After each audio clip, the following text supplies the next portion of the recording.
All right, it looks like folks are rolling in. Hey everyone, my name is Ryder Gordon. I manage demand generation here at New Breed. I'm super excited to be kicking off today's webinar, ABM Demystified, how to build an ABM program that delivers results. I'm joined today by two ABM experts, Jonathan Burg and Erin DiVincenzo. I'll be hanging out in the background today, answering any and all questions in the chat, as well as launching a few polls that I hope everyone can participate in. With that said, I'm going to go camera off and hand it over to Jonathan to kick us off. All right. Thank you, Ryder, and very excited to be here.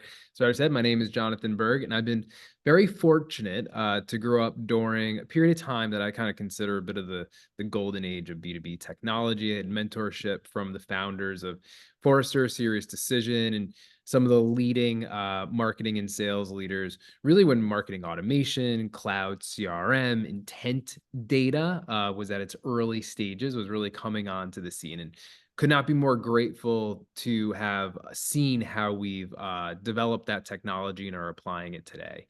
After two successful private equity cycles, I made the decision to really dedicate myself to supporting revenue leaders like myself to achieve durable growth goals.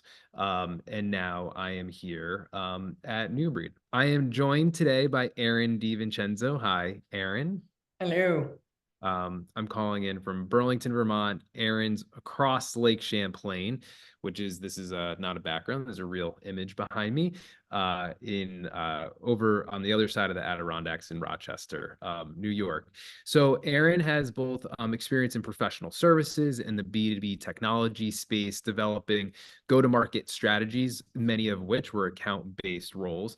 And Erin now leads go-to-market here at New Breed, which is really the intersection of our services playbooks, our technology, and our customer success. So on today's session, Erin joined me to really bring some of those case studies and customer stories to life.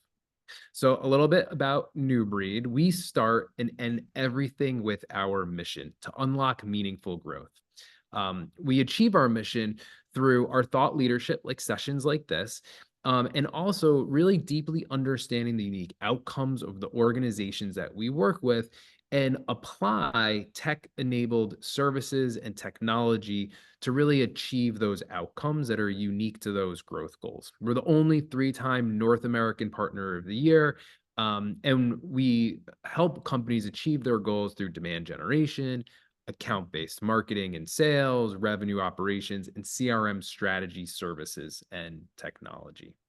Okay, got some introductions done. We have a packed agenda, but we're not going to rush, and we'll potentially give some time back today, famous last words.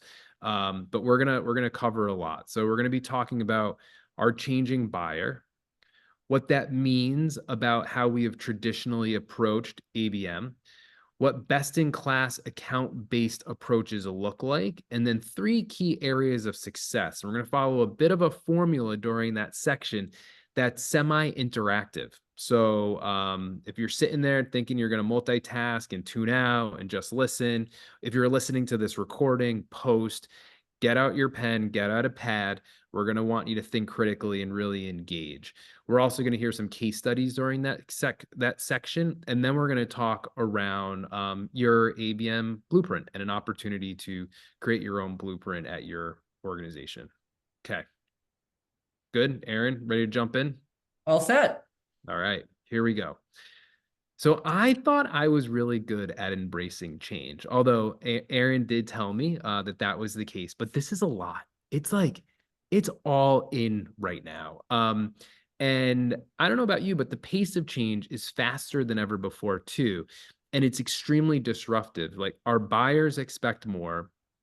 We have new technology to deliver against those expectations. And there's just more competition in nearly every industry. And whether that's no decision or direct competitors, right? Now, I couldn't be more grateful to be a revenue leader during this time. If any of you have heard me speak on other sessions, I say that a lot about the current environment that we're in, because it forces all of us to be the best that we can be. And really, it forces us to ask the question, is there a better way to grow? Okay, so let's talk about some numbers that really bring this change to life. The average number of buyers in a buying committee today is 10. This is 4 times more than 5 years ago.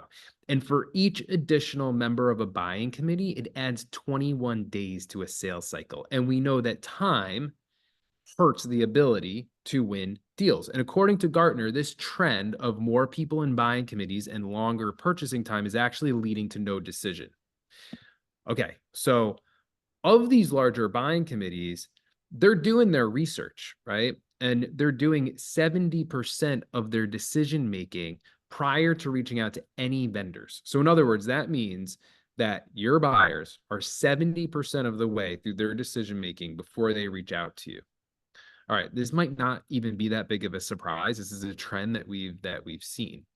Okay, now 90% of that research that they're doing is not with vendors. Research shows that B2B buyers actually trust indirect sources like peer review connections, online communities, analysts, review sites, their colleagues, their friends, more than direct sources like vendors, marketing and sales materials.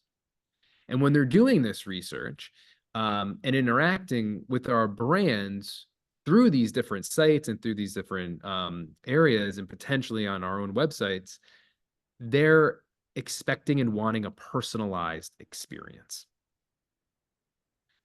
All right, so here's the real kicker.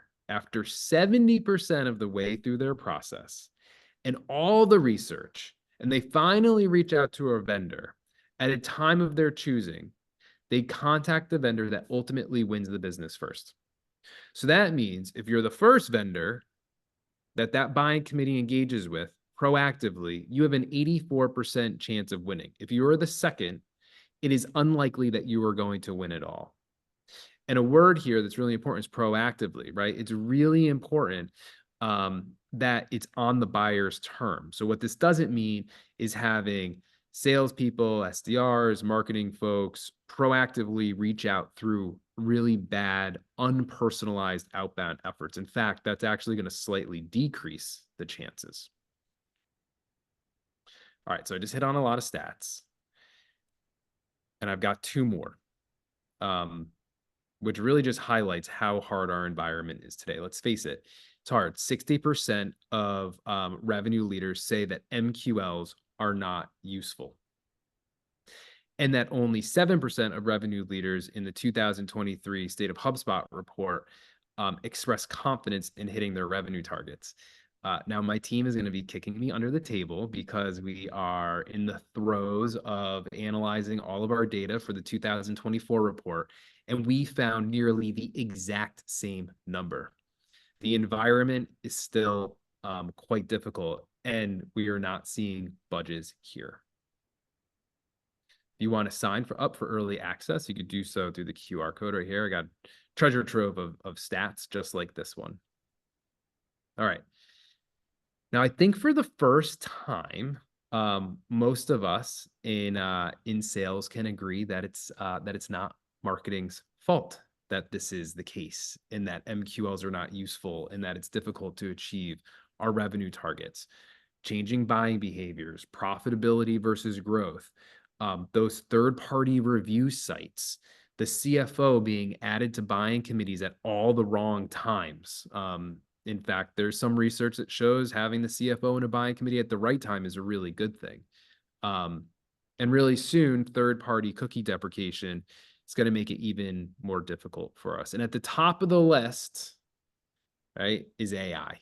In our research, we're finding that keeping up and applying AI in an impactful way is actually a top challenge for revenue leaders today. And I bet that that's why people are sitting in this room, because these challenges have got us all asking the question, wouldn't it be easier if we knew who's actively buying products like ours and how to best engage those people? All right, so data from Google Trends show that a lot of us are turning to ABM as the answer. And if you're thinking that right now, and that is the journey that you are on, you're in the right spot.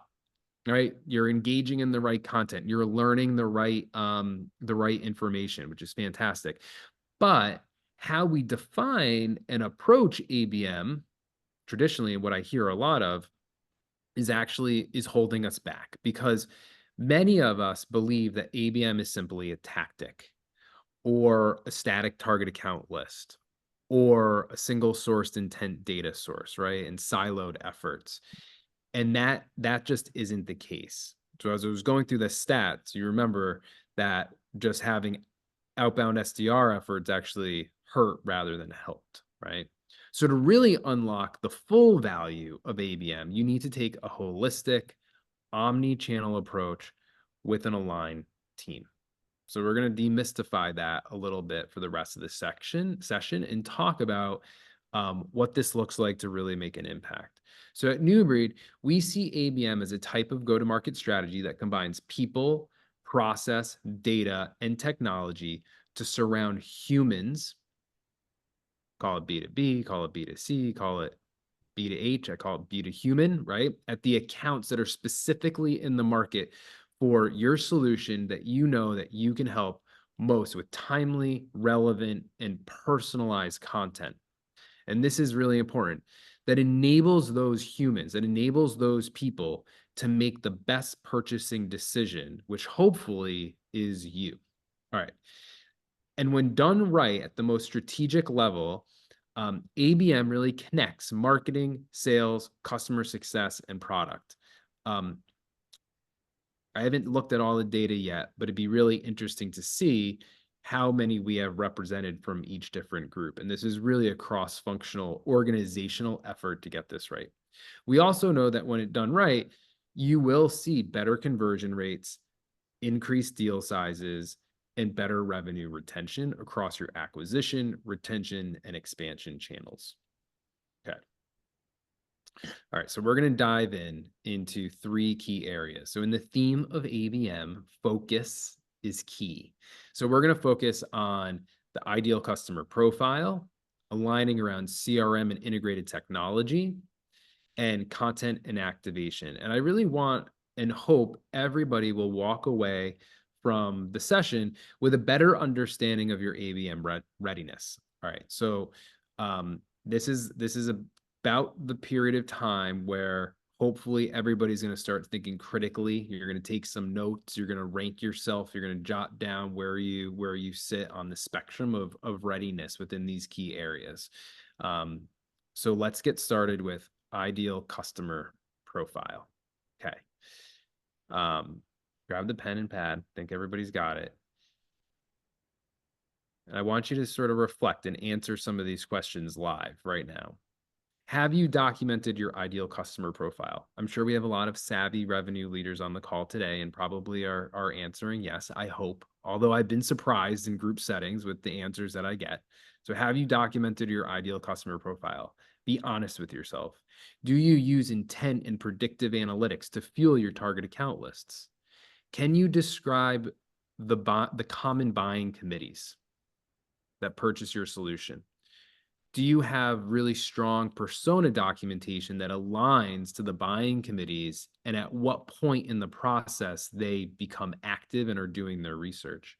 Do you know where your buyers go to learn? Really simply put, where do they go to research about new solutions, about new technology, about new services?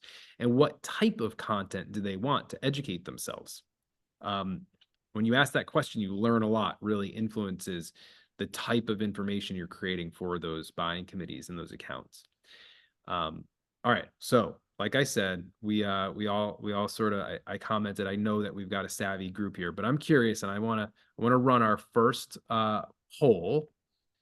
All right, Ryder, let's launch the thing. Have you documented your ideal customer profile? I'm gonna vote because it says, oh no, I'm not allowed. It says on the bottom, post analysts can't vote. But we're live, so I think Ryder, how long are you gonna give us? 30 seconds? Yeah, let's go for another 15 seconds here. Okay.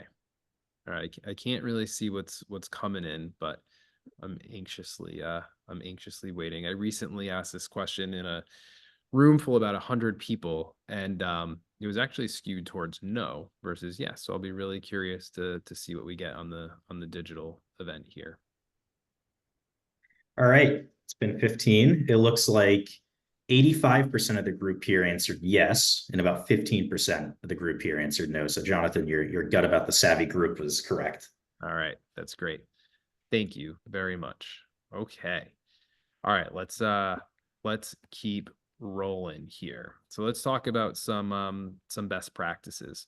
So defining an ICP in isolation within, say, your marketing organization, sales, or customer success teams. I've seen a lot of teams take the bull by the horns and make that definition is easy. But building and aligning your entire organization around that isn't easy. So I always suggest, even if you have them documented today, think through, are they fresh? Are they relevant? Do your teams agree with them? Are they operationalized? And pull together a cross-functional team across your different revenue departments and product organization to make sure that there's alignment around those. Use data to identify the segments and the attributes of a company that lead to your highest converting accounts. And those that stay with you longest, not just the ones that you're winning in the new business sales cycle. And this shouldn't be a one and done effort. That's my call to action already is you have them documented, right? You want to continually look at this data and test and strengthen your hypothesis. And real quick, an ask, so think this through. If you're in marketing, have you spoken to a customer in the past 2 weeks? If you're in sales on this session, have you re-listened to prospect calls, but with a different mindset, right? Listening to trends and key pain points that might bubble up into sort of the IPCP.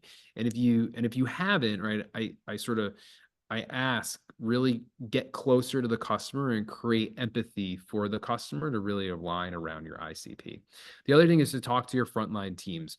They are going to provide a wealth of information to confirm, refute, provide more texture into what you found through the quantitative analysis.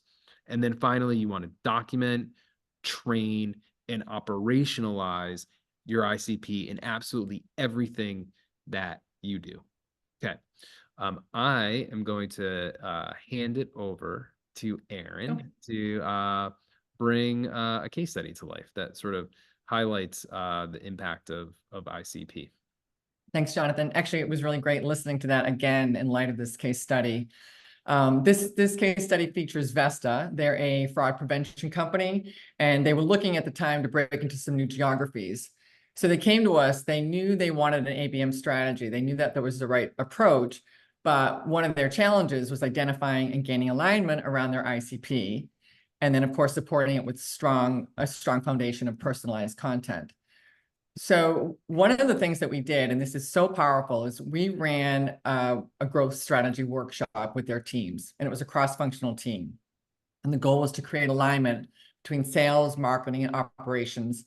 And just that process alone really helped us truly understand, get aligned around, and identify the personas and ICPs in the new geographic market. And one of the things they overcame was a lot of people assumed that their ICPs would travel, that it would be similar, if not the same. And they realized in this new market, there were actually some significant differences. So that process of gaining alignment and working together to do that was super powerful.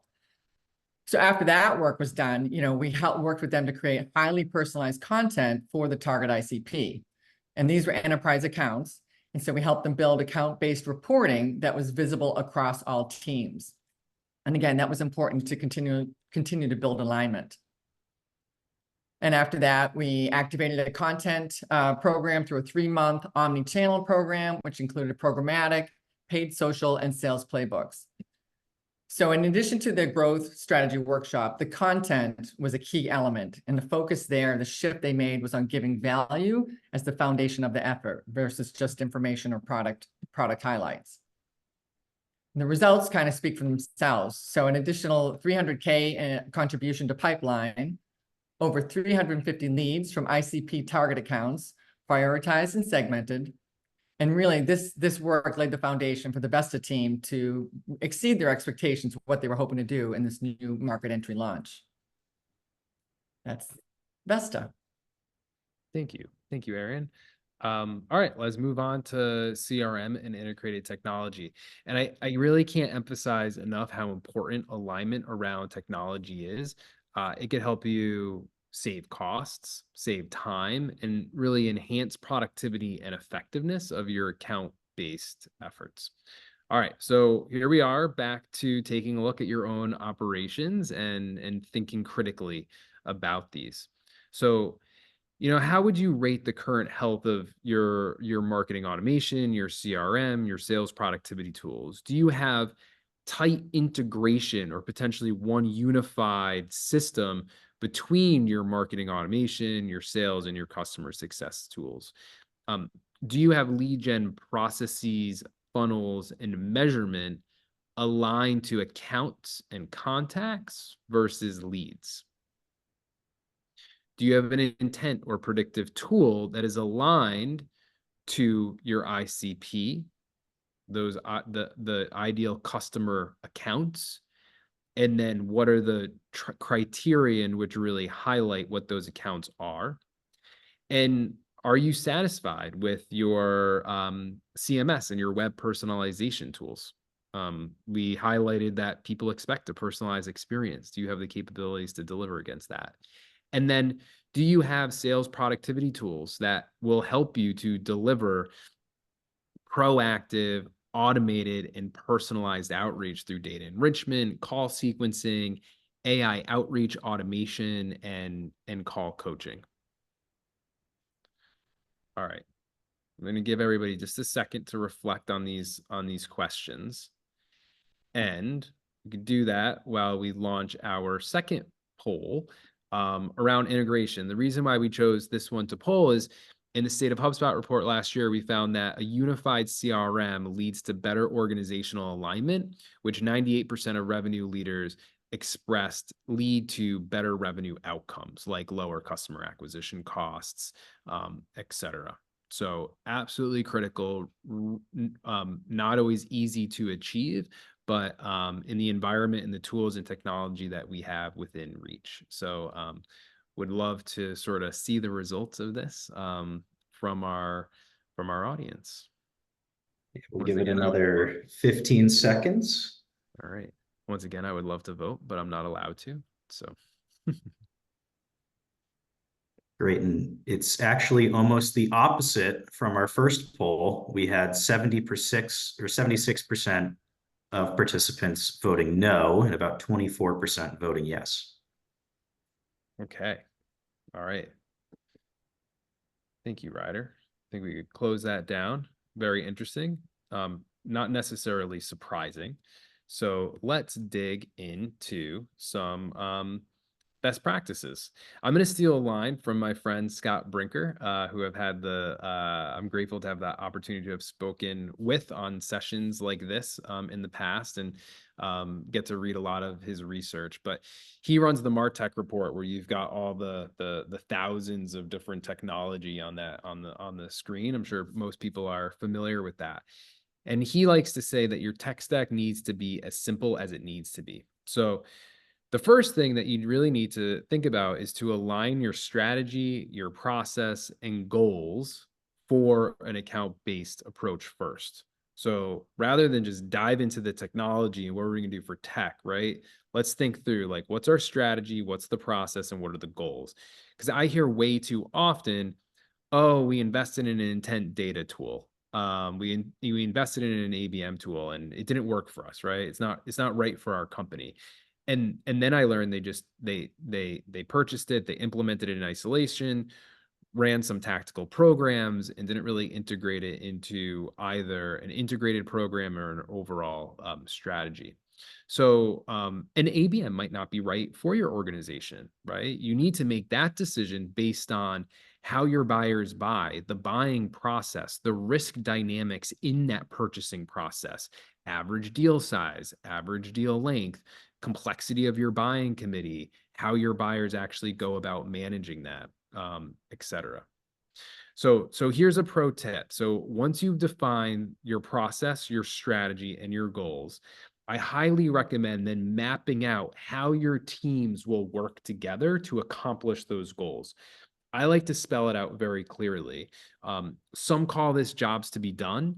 I personally like to just say that this is creating clarity for the teams who are executing against an account-based approach. And if you do this really, really well, and you can see how each of the different members of your entire revenue organization are going to utilize tools, technology, data to reach your ideal customer, then you can start to audit and find gaps in your infrastructure, right? So here are some questions to ask. And here are some gaps to find. So gaps in your infrastructure and how it's configured. This could be in your marketing automation tool, your CRM, your customer success tool. See if you're missing a best of breed account-based tool for account selection and prioritization. Ask, do you have the tools to drive personalization around an omni-channel programs digitally across different platforms? Do you have the right sales productivity and enablement tools? Do you have AI-enabled outreach tools? And then finally, do you have the tools and technology in place to measure that approach as well? Now, this sounds a bit overwhelming, but it's actually can be quite fun and can be done in a rather efficient and effective way, right? So once you get to that point, then it's time to create a technology blueprint and roadmap for implementation. So this is a critical step in driving technology alignment. Like, imagine building a house without an exact plan for the structure and how it's all going to work together, right? Like, it's really critical to have that so you have an understanding of where you're going to and what you're building. All right, so I do need to call out AI. So if your CRM, if your account-based tools are not integrating AI into their core feature sets, you should honestly reconsider the tool and potentially in your audit phase, right? So while a human-centric approach is so critical, I've said that a couple of times now, it's so critical to really take an account-based management play. AI capabilities are important for speed, precision, and personalization. In the dynamic competitive world that we're in, how can you build AI into your systems and into your tools to be the fastest, to be the most precise, to be as personal as you possibly can? And then finally, train, train, train. In the State of HubSpot report, we found that organizations who invested in training during their HubSpot CRM implementation outperformed their peers and were the best in class achieving those revenue targets. Okay. All right, Erin, over to you for another case study around. Well, I couldn't have asked for full results that supported this case study any better. I mean, the good news is there's a lot of people, feeling the same pain as this client that we work with, teamwork.com.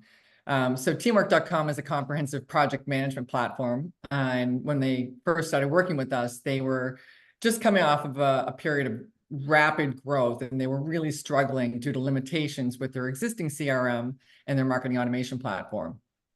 So some of these pains, these challenges that they had, you probably can relate to. The sales reps were finding it really hard to manage and track their deals efficiently. Reporting was unpleasant. It was a multi-step process. Visibility to data was limited, and that was starting finger pointing. And strategically, they did know they wanted to make a change with a focus on key accounts, but they weren't able to make the transition due to their current tech stack. So they were sort of stuck. So when we came in, we started to work with them to consolidate their technology and help them implement and move over to an advanced scalable CRM solution that completely supported an account-based focus. So we knew that going in that would be important to them, and worked with them to make sure they were set up for success right out of the gate. We also worked with them to implement a unique approach to lead scoring and lead distribution, and this helped create personalized account follow-up. And that is, references what Jonathan was just talking about, personalized account follow-up, and they leveraged AI. So it wasn't AI writing emails, it was AI determining what the most appropriate and customized content might be for that account. And the impact was meaningful. I mean, they had a 50% increase in the sales team's effectiveness, an 11% increase in win rates, and an 18% increase in selling price. But overall, if we had to step back and look at what were the keys to success, it really was that in spite of this being a large consolidation and optimization project, and it was championed by the sales leader, it had support and really strong collaboration across every part of the organization. And that really made the difference. Amazing. Thank you. I won't name the pros now, but some amazing revenue leaders there that really collaborated well cross-functionally to really make this happen. We also have a webinar with some of those folks too that we could potentially share post. So Ryder, make note of that as well. Okay. All right. So hopefully everybody's doing well. We're doing well on time and working through the content. So we're on our third segment here, and it is really around content and activation. We're almost there. No one said ABM was easy necessarily. So here we are again.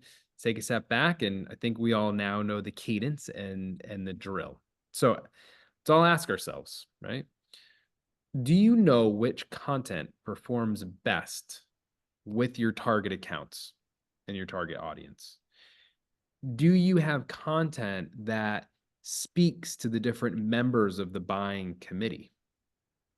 And do you have content that speaks to them at the different stages of the evaluation process that they might be at? Are you satisfied with the quality of your content? You put a 1 down if you're not, put a 10 down if you think you've got the best content in the world. You put a 10 down, you should feel confident you could charge for it. You might even become a content company, right?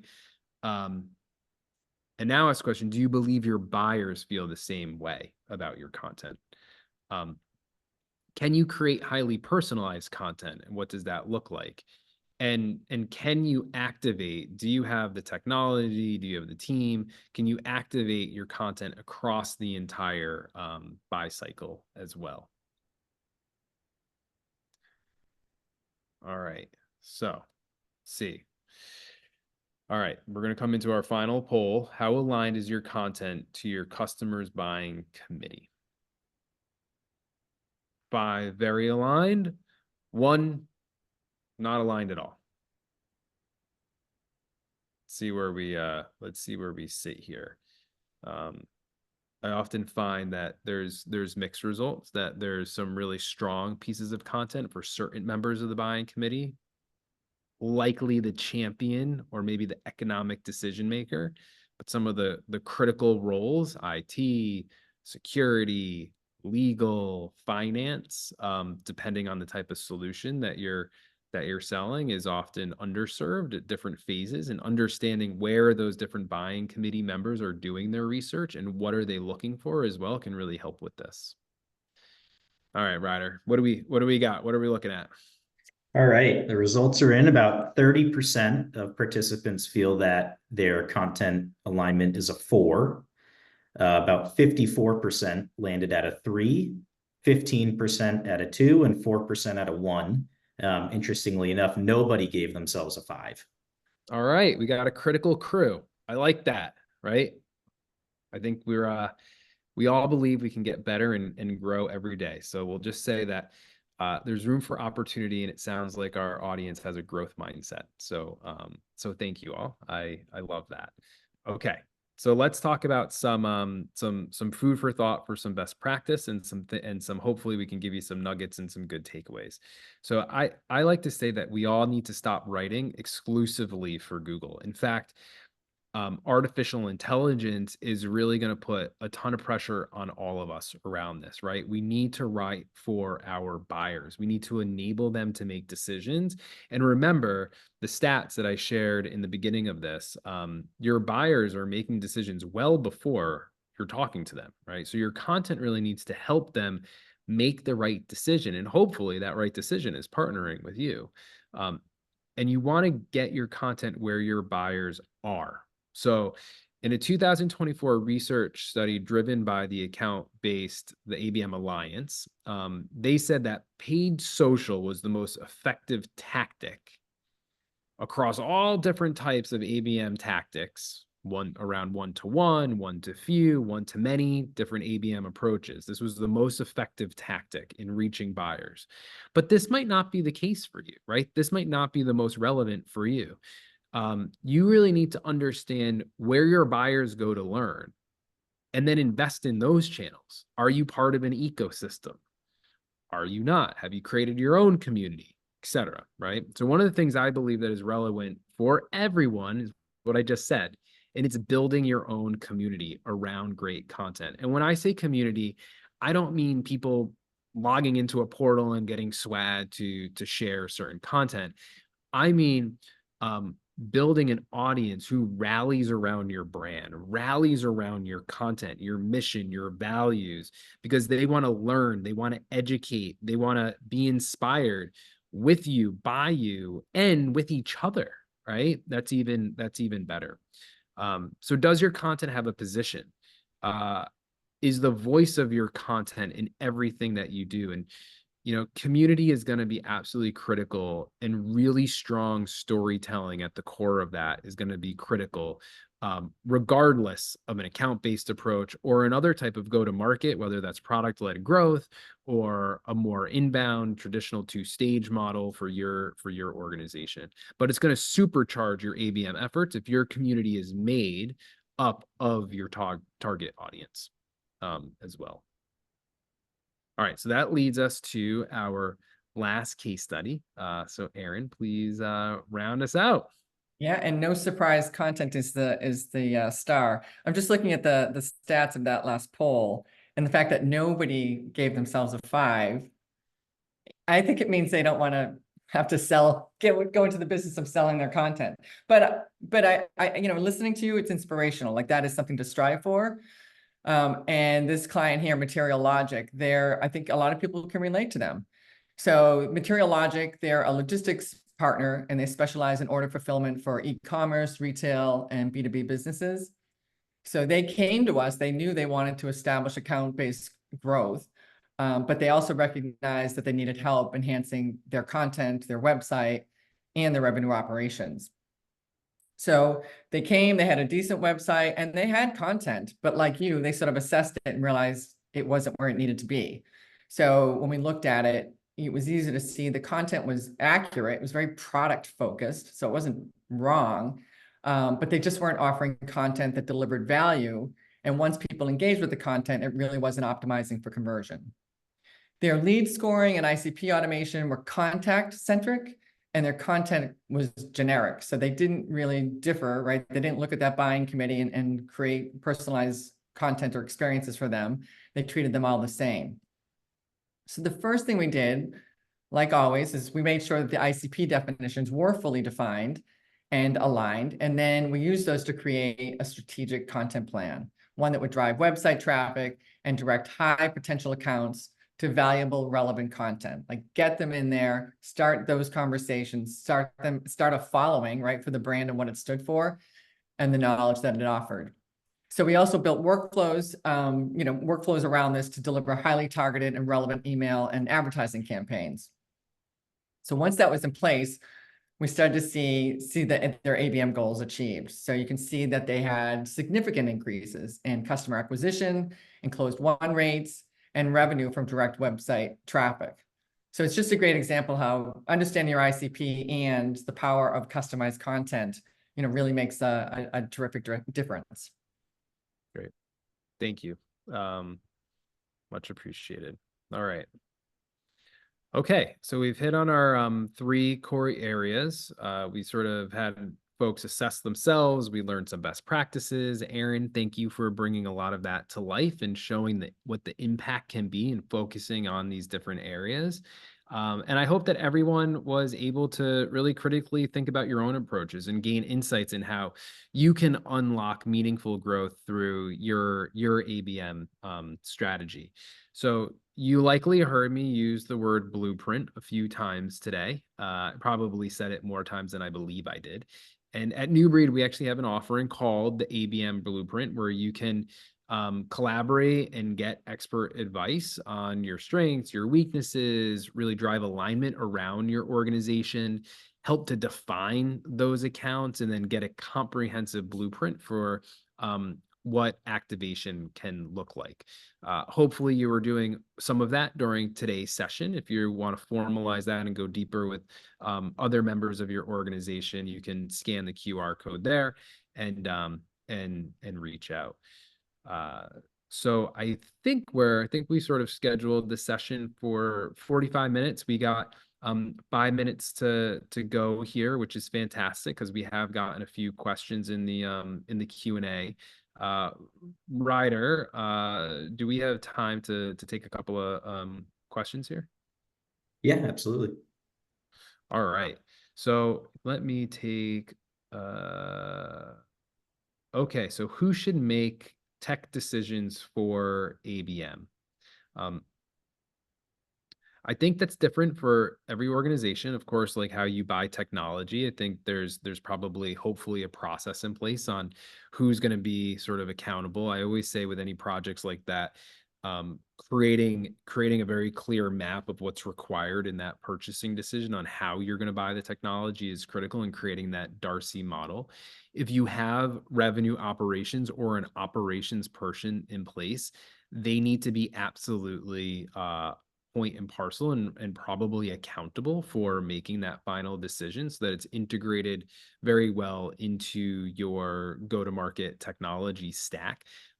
I also recommend creating a cross-functional team for evaluation, especially the people who are going to be delivering against the process and the strategy. If you remember before, I said go through almost like the jobs to be done in a way of how are people going to deliver against your ABM solution, and think about the different technology that's needed and who are the functional groups that are going to actually really hit on that. So revenue operations and IT need to be critical in that decision-making process and likely driving that decision-making. But those lines of business can really help to evaluate, trial, test, and make sure that they're meeting those buyer requirements as well. You said the top channel, somebody just asked, so the top channel is paid social for ABM programs. Is this based on performance and reach? I can, as a follow-up, it's an anonymous attendee. So if you provide your information, maybe in a chat to myself or Ryder, we could follow up with a link to that piece of research that I cited. It was based on performance of paid channels per a survey where people were reporting what their strength was. Okay, thank you. We can thank you for adding that in. We can send that through to you post. All right. How can we bring in non-revenue buyers into the process earlier and better, aka CFO and CTO? All right, very interesting. So sometimes it might be the CFO and CTO that you're actually selling to, if you're selling a fintech or a financial services solution, or if you're selling security solutions or other types of technical products you might be actually selling to the CTO. So I'm going to reframe it a little bit, is how do we bring in other members of the buying committee that aren't necessarily the champion or the economic decision maker? And I think this is sort of in twofold. One, earlier in the process, identifying who those individuals might be. But also, if you're mapping out your buying committee and you have a really clear idea of who those buyers are and the type of content in which they need within those accounts, then you can actually start proactively engaging those individuals with really helpful, useful information and proactive outreach at the right trigger points. It's going to require data. It's going to require analysis of deals that you've won, deals that you've lost, and maybe some win-loss analysis, conversations, and interviews as well. One recommendation is to really sort of embed this into your sales process, and if you have any automation associated with it, and then also into your content and your account-based targeting as well, to make sure that you're bringing those people into the fold through specific content that you're writing against those. Once again, if you want to sort of unanonymize your questions, happy to follow up and sort of speak more specifically to that as well. All right, so I've got one last question, and then we'll be right at the time that we discussed. So what does aligning customer success to this look like? Currently, we are pretty aligned with sales, but just wanted some clarity on what alignment looks like as a framework. All right, so with any go-to-market strategy, right, one of the critical elements to focus on for durable, scalable growth is recurring revenue loops among your customers, right? So how can you deliver more value to your customers? How can you extend those contracts and those renewals? How can you sell more products and SKUs into those accounts to help them achieve broader and more deep business impact, right? Now, in research that we are doing, I'm not going to name it because I'll get kicked under the table again. We are seeing that customer marketing and investing in net revenue retention, so that's churn expansion, revenue combined, right? How can we make an impact there is where revenue leaders are investing right now. With that said, when you look at your customer base, you likely have a map and an opportunity map of how can we expand these accounts? How can we help these accounts more? And just generally, like, how can we help our accounts drive more usage? So oftentimes I like to think, how can we create a full customer journey map? And then understanding what are the opportunities and how can organizations really expand within those accounts, and baking that into your account-based approach in collaboration with your customer success team. And it has to be aligned to the goals of your customer success organization in order for it to be really impactful. And from the very get-go in ideal customer alignment, I argue that that must include customer success as well as the product organization. So the whole company is aligned around who are our best customers, who are going to renew, and who are going to expand and grow. So happy to dig deeper into what that can look like and how to optimize not just your new business funnel around account-based approaches, but how can you do that through the full customer lifecycle as well. All right. I think that is all that we have time for. So here's my that QR code again. And please don't hesitate to reach out to me directly, reach out to Erin. And on any further questions that we have, we'll follow up with everybody who's adding questions in right now with additional research. And I like to think, like I talked about, intent data and ABM, and we often think to ourselves, like, this is a relatively new approach, but I think David Ogilvy said it best. Don't count the people you reach, reach the people who count. So thank you, everybody. Let's unlock meaningful growth together every day. Thank you, Erin. You're welcome. It was fun. Thank you, Ryder. Much appreciated. And have a great day. Bye, y'all.